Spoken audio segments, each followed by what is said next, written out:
Hey there, welcome to the Conductors podcast. I'm your host, 𝐂𝐨𝐽, a conductor with over 20 years of experience working with professional symphony orchestras, opera houses, new music groups, and vocalists. I'm also founder of Girls Who Conduct and have mentored hundreds of conductors from across the globe.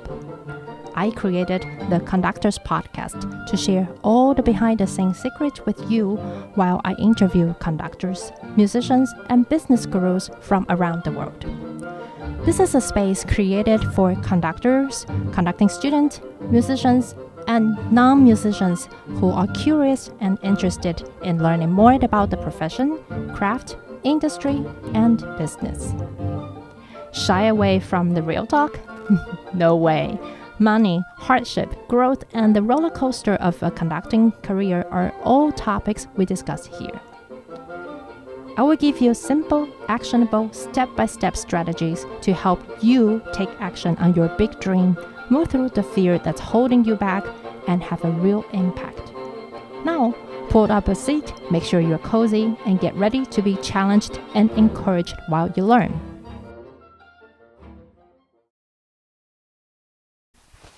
Hi there! Happy February and welcome to the February edition of the Conductors Podcast Wisdom Series, a new series full of shared life experiences and, of course, wisdom. I'm your host, 𝐂𝐨𝐽, and I am thrilled that you're tuning in with me today. In each of the monthly episodes of the Conductors Podcast Wisdom Series, I am going to pose a question to 10 musicians, conductors, or business gurus. So including myself, you will hear all the goodies from a wide variety of people, thus called the Wisdom Series. Now, without further ado, let's get started.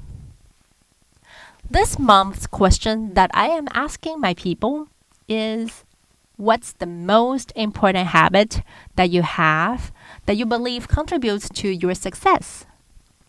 For me, it's always assessing your priority and make changes. On a small scale, every night before I go to bed, I quickly review what I have the next day and have a mental preparation of what are the 2 or 3 most important things that I absolutely need to accomplish, and what are the things that can wait if needed. In the morning, the first thing I do after waking up is to check my emails and messages.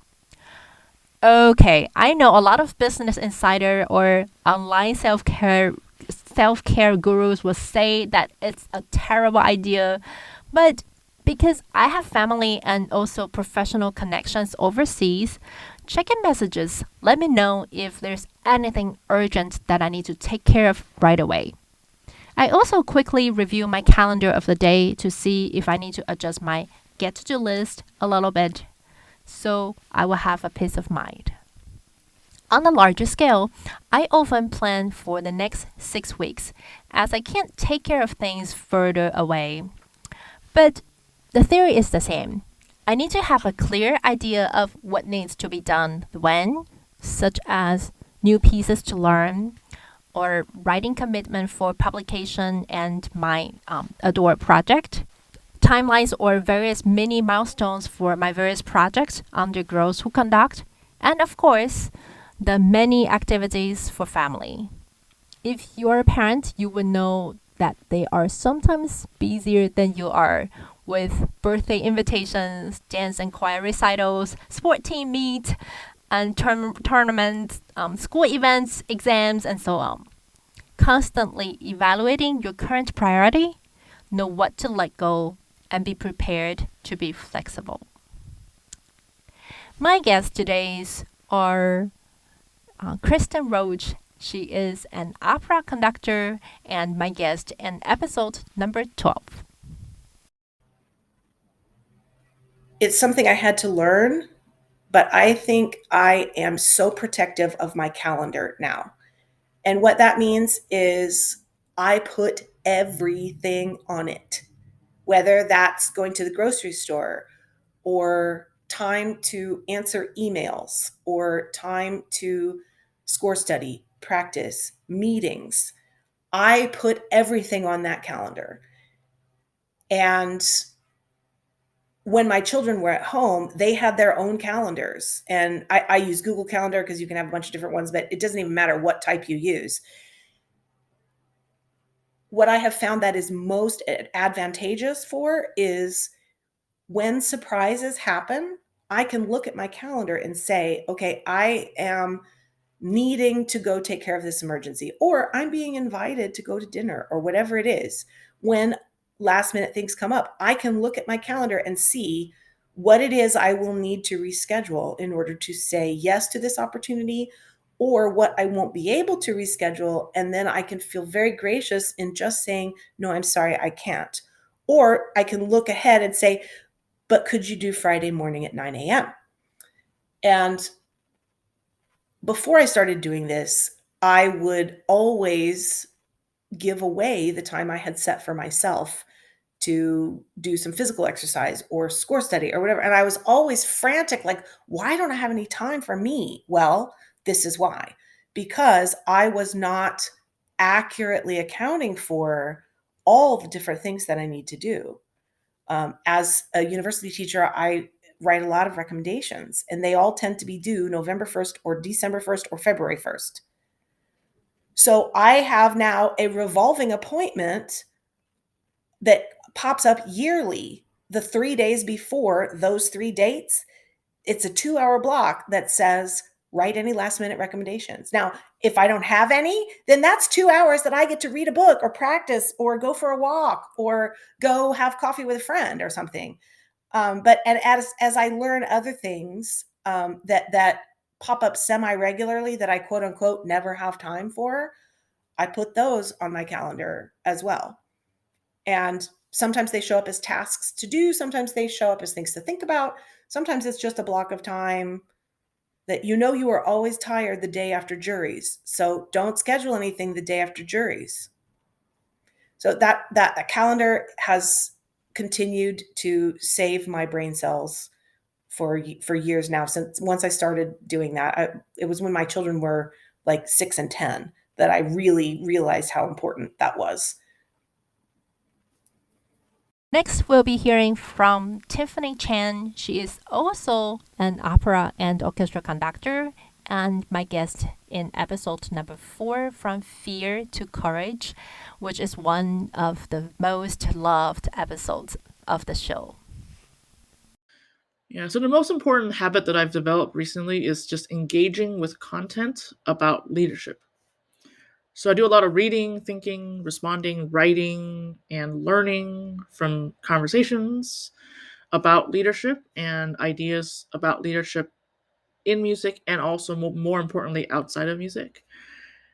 And I've realized that doing this work every day makes me a better conductor and makes me a better collaborator.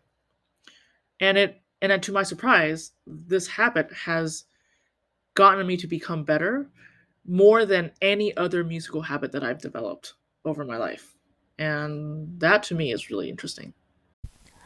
Next, we'll be hearing from Noreen Green, who is the conductor of the Los Angeles Jewish Symphony.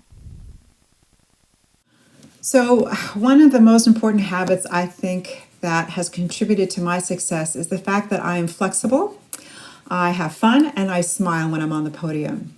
We are all doing what we love to do. This is not life and death. Being married to a physician has put this in great perspective. How lucky we are that making music is what we do for a living. Yes, the show must go on. We have deadlines and union time restraints to follow and all sorts of obstacles. But at some point, we have to let go and trust that we have done all we can and that the magic will happen. Jennifer Kane, founder of the NOVA Women's Choral Project, is our next guest answering this question. And she was also our guest in episode 16, where she talked about how she created a new choral project among the pandemic. And that habit is that as soon as I finish a rehearsal, I plan in tremendous detail the following rehearsal. For example, I rehearse with the 𝐒𝐤𝐴𝐻 choirs on Saturdays, and this past Saturday, I finished my last rehearsal at 1:00. I went out to I'm headed out to the car. I'm, taking a few minutes, and then I'm sitting in my car and I'm writing down all of the things that I need to get done in the following week and putting together that rehearsal schedule. Margaret Flood, the founder of the Frost Young Women Conductors Symposium, is our next guest. Don't be afraid to reach out to people for help and expertise. Even if you feel they are famous or well-known and you don't think that you even warrant their time because you are wrong. Starting conversations with people who are leaders in your field may actually lead to lasting friendships and collaborations, which is how it has happened for me through the Young Women Conductors Symposium. I've become really good friends with a lot of the folks that I brought in to speak at that conference. In fact, I'm going on vacation with one of them next week. I've never been afraid to talk to someone, even if it was someone that I deeply admired.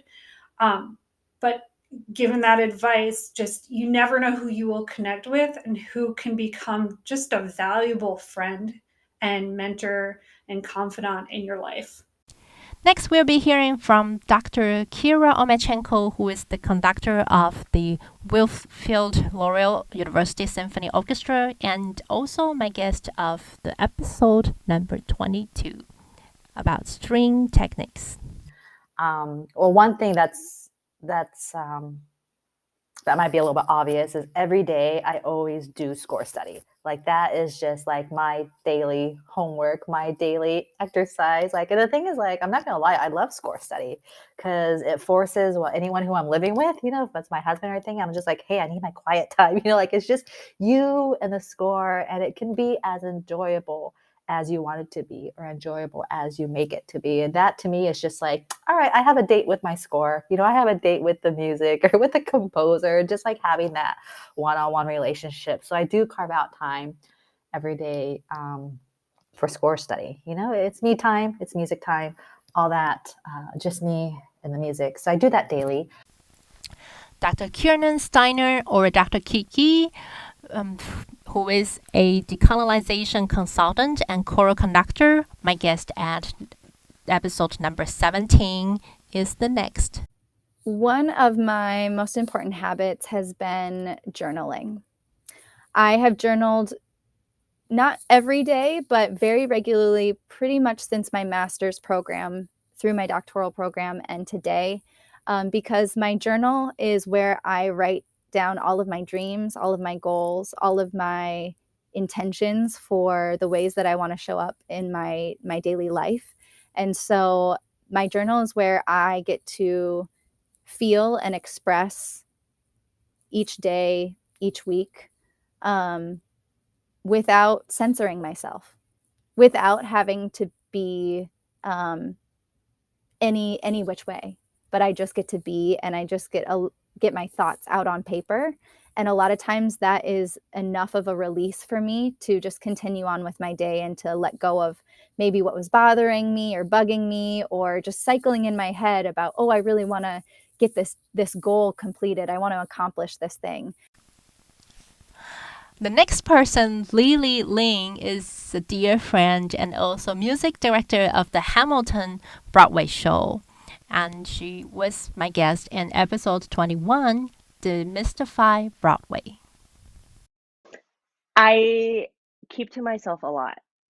And I think as a music director, as a conductor, unlike directors and choreographers, we perform. And the one principle I have at work is the minute I step through that door in that theater, you leave everything at the door. So how I feel personally about a certain actor doesn't matter, because my job, the minute I step foot through that door and the minute I'm on that conductor podium, is to empower everyone all the same way. How does that happen? I don't go out partying with actors. I don't spend a lot of time with my cast. Not because I don't care about them. I care about them as human beings, but I don't want to know. Coming up next is conductor Alice Farmhan, a conductor and also co-founder and artistic director of the Women Conductors with the Royal Philharmonic Society in London. I'm always somebody who I don't like to be last minute in my score preparation. So I always like to plan when I'm going to learn scores and how much time I put aside each day or each week to scores. So I think it's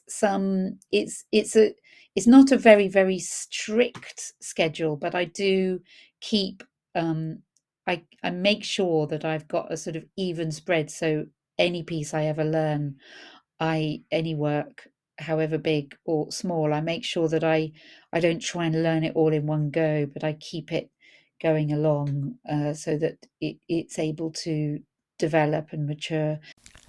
Last but not least is my dear friend, composer and bassist Emily Cole. I tend to think forward rather than look backward and regret about things I can't change. So I think not spending time thinking too much about the past, but rather planning for the future is something that contributes to success.